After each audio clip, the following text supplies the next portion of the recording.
Hello, this is Spartacus here, and welcome to another video. And today I'm actually want to talk about weapon balancing in Call of Duty Black Ops 3. So in previous games, you can say that there's been some good weapon balancing for Call of Duty games, or there has been some bad ones where there's a couple weapons that are very, very good, or the other cases that the weapon balance is good, where all the weapons seem to be equally balanced and all this kind of crap, right? Well, in Black Ops 3, I kind of want to talk about weapon balancing, kind of my opinions on the weapons, see how they perform, and all that kind of stuff. So, starting with submachine guns here, all the submachine guns seem pretty good. A lot of them, like, to some people, might feel powerful in some cases, like the, what's it called, the Vesper. I think a lot of people might think that weapon. I personally don't think that weapon's too powerful, but I do see a lot of people running around with it lately, though. But some people might think that gun is like overpowered or something. The gun does have very, very high fire rate to it, but with that high fire rate, the gun has a low magazine size, so you're going to be going through your bullets really quickly, and then you have to reload every single time you get a kill, basically. That's what I see with the Vesper anyway, but yeah, for some machine guns, they seem mostly balanced. If there are any weak ones, I feel like most of them are actually pretty powerful in like their own ways. Kuda has pretty good range to it, has like medium range to it. The Razorback, which is like the last submachine gun you unlock, that gun it has the best. I think it has the best range out of all the submachine guns, and has a pretty decent damage, but it has a low fire rate compared to all the other submachine guns. So basically, like I said, I think all the guns. I'm just gonna say right now, I think all the guns in Black Ops 3 have pretty decent fire rate to them. The one gun, though, in the assault rifle category anyway, I find to be very, very powerful. This gun I like to call the MA87 now. I think if you guys have used this gun, oh man, just one burst, if you can get every single bullet, which is the 4-burst gun, if you guys didn't know, if you can get all 4 of those bullets in that one burst from the MA87 to an enemy, then that's basically a 1-burst kill right there, because those 4 bullets do some massive damage to enemies, and it shoots very fast. The M87 shoots very fast, and it has a pretty decent magazine size, and it's assault rifle. So I think the M87, in my personal opinion, is probably the most powerful gun in the game right now. But that's just me. That's what I think right now. I think it's a pretty powerful gun in the assault rifle category anyway. But I think it definitely can outbeat like shotguns. Of course, it can be out shotguns. It's an assault rifle and go up pretty much any range. But so yeah, I think the M87 is pretty dang powerful. I'm not a big fan of snipers. It's hard for me to say what snipers are overpowered or not. The last one, I think it's called the SVG sniper. It's technically a bolt action, even though you're not pulling a bolt on the sniper. It like does this weird like animation. I don't even know, but that gun has some ridiculous damage to it. That sniper, it has like some ridiculous damage to it, only that since technically it's a bolt action sniper, quote unquote bolt action sniper, the time between like shooting from your first bullet to your next bullet is like feels to me anyway, feels like a long time. So I think that gun's pretty balanced. Then there's the Locust, which doesn't have much damage as the SVG, but it does have a faster fire rate to it than the SVG does. So I don't know. I mean, like the thing I like about Treyarch and what they do to their Call of Duty games is that they always seem a way to have pretty good weapon balance. Now, I've never played Call of Duty Black Ops, the first Black Ops game, back in the past where it was the main Call of Duty. I think I only did when it was like zombies or something, but I didn't own the game. But apparently in that game, I guess people thought that the FAMAS in that game was really powerful or something like that. But I played Black Ops, Call of Duty Black Ops multiplayer quite a few times, without modders, of course. And it seems like the FAMAS is a powerful gun, but I feel like there's other weapons in the game too that perform really well.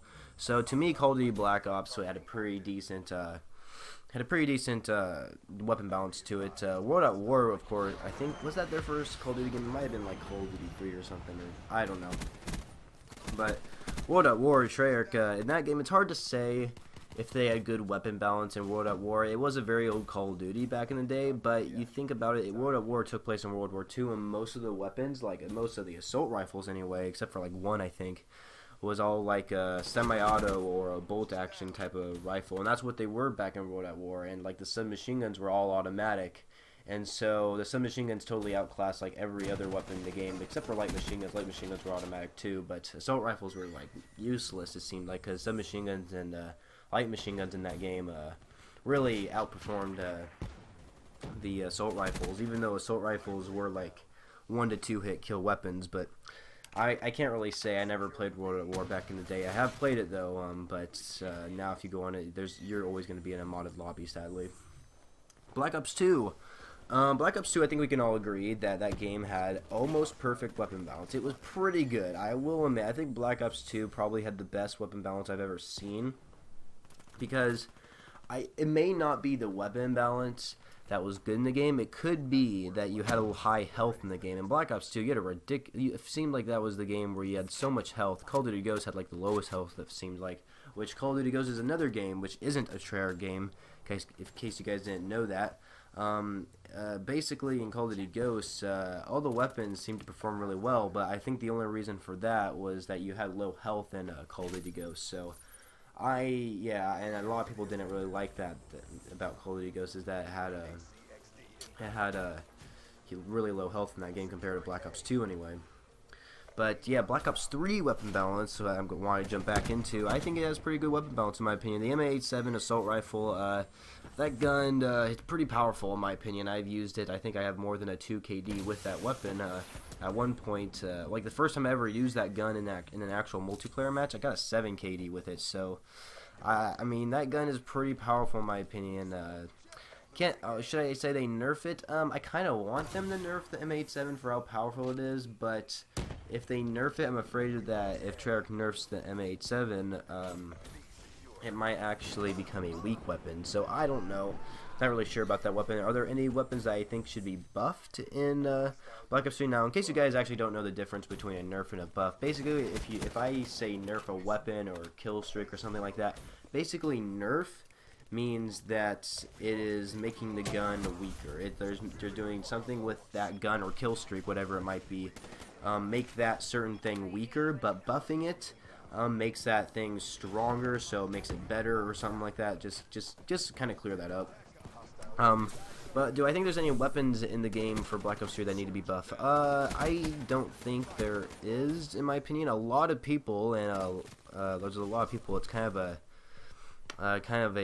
trending, I guess you could call it trend thing, where it's a saying called "buff the Weevil." I personally am not supporting that buff the Weevil thing. Weevil I think was my first submachine gun gold in Black Ops 3, and it's my favorite submachine gun. So that tells me that Weevil doesn't need to be buffed at all.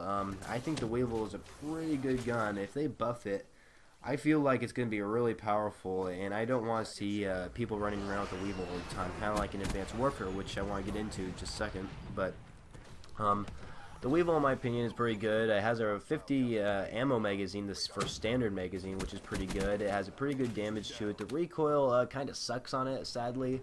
It kind of has a little bit less than medium range to it. It kind of reminds me of the P90, I want to say, from recent Call of Duty games, or just the P90 in general. I think there's a P90 in Battlefield.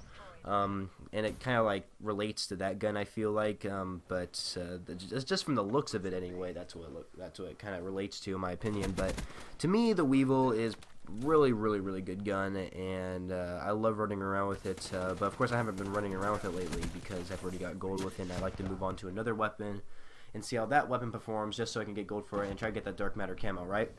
So that's kind of the thing I've been going in through Black Ops 3 lately, is once I get a gold camo, I won't even try the gun with gold. I'll just move on to the next weapon and get a gold, because I feel like I might be wasting time or something, you know? But I actually do play with guns that I get gold, just so I can upload them to my channel and make best class up videos about them, if you guys haven't seen any of those. But yeah, about Advanced Warfare, I want to talk about that game's weapon balancing. Now, we all know, or we all should know, that Advanced Warfare was the last Call of Duty game before Black Ops 3.